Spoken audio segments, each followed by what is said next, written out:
লালুৰ কাছজুৰিত জুবিন গাৰ্গৰ প্ৰতিমা উন্মোচন অনুষ্ঠান অনুষ্ঠিত হয়। অনুষ্ঠানত এক আৱেগিক পৰিৱেশ দেখা যায়। এই অনুষ্ঠানত লালুকৰ উদীয়মান কণ্ঠশিল্পী অমৰজ্যোতি বৰাই জুবিনদাৰ এটা সুন্দৰ গান গাই সকলোকে আনন্দ দিলে। তেওঁৰ গীত পৰিৱেশনে উপস্থিত দৰ্শকসকলক খুবেই ভাল লগালে।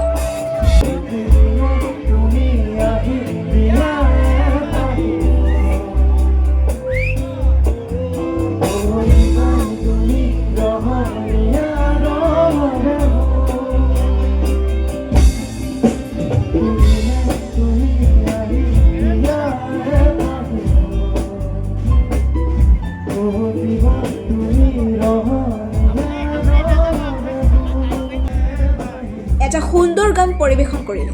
তেওঁৰ এই মনোমুগ্ধকৰ পৰিৱেশত উপস্থিত দৰ্শকসকল গভীৰভাৱে আপ্লুত হৈ পৰে। নতুন প্ৰজন্মৰ গীত পৰিৱেশনে অনুষ্ঠানটো স্মৰণীয় কৰি তুলিলে। এই পৰিৱেশনে অসমৰ সংগীত জগতত জুবিনদাৰ প্ৰভাৱ আৰু জনপ্ৰিয়তা পুনৰ এবাৰ প্ৰতিফলিত কৰে। নৱপ্ৰজন্মৰ কণ্ঠত জুবিনদাৰ গান শুনি অনুষ্ঠানটো অধিক সুন্দৰ হৈ উঠিল।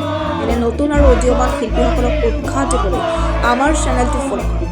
আগলৈকো এনেধৰণৰ অনুষ্ঠানৰ ভিডিঅ' আৰু নতুন শিল্পীৰ প্ৰতিভা চাবলৈ আমাৰ লগতেই থাকক।